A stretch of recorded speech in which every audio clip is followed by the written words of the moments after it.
I used to listen to programs, after school, and then at night, of course, before television, what else was there to do?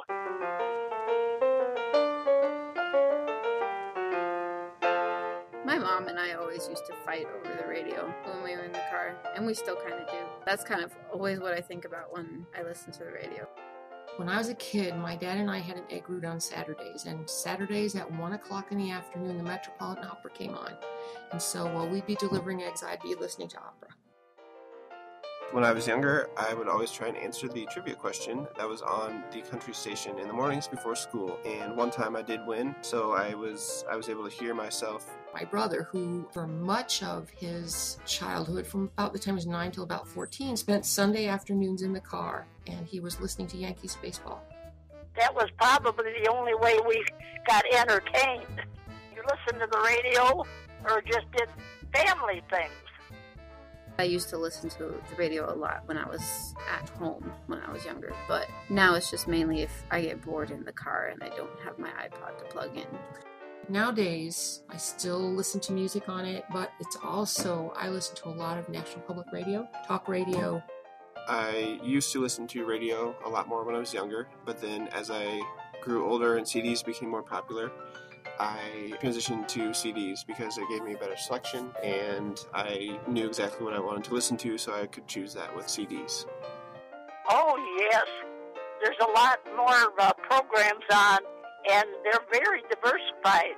Now they have every subject that you want to know about on the radio, and there's a lot of things that they discuss that you never was able to discuss before. I grew up in a household without TV, so the radio was a big deal.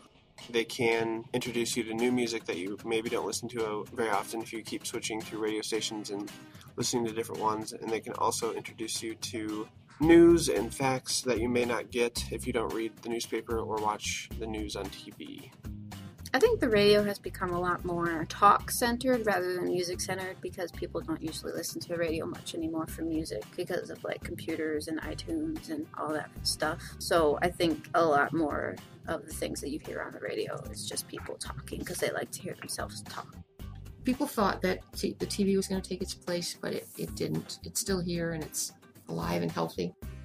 You can reach more people, like they have radios on ships and submarines. You can call from here to California, and they all have radios out there too. And just with the internet, people can get all their news and sports and music that they want. So I really don't think that it'll just be used like it once was. I mean, it's a good thing, obviously, to get like news out and whatnot. My dad's a ham radio operator, so that's what I think of when I hear radio, is him sitting next to a radio doing Morse code all the time. And when we heard about Pearl Harbor, we was out on a date that day, and he said, I got to go back to camp because they put it on the radio that all servicemen return to your post right away. It's one of a set of choices, and different choices for different needs. How has radio changed?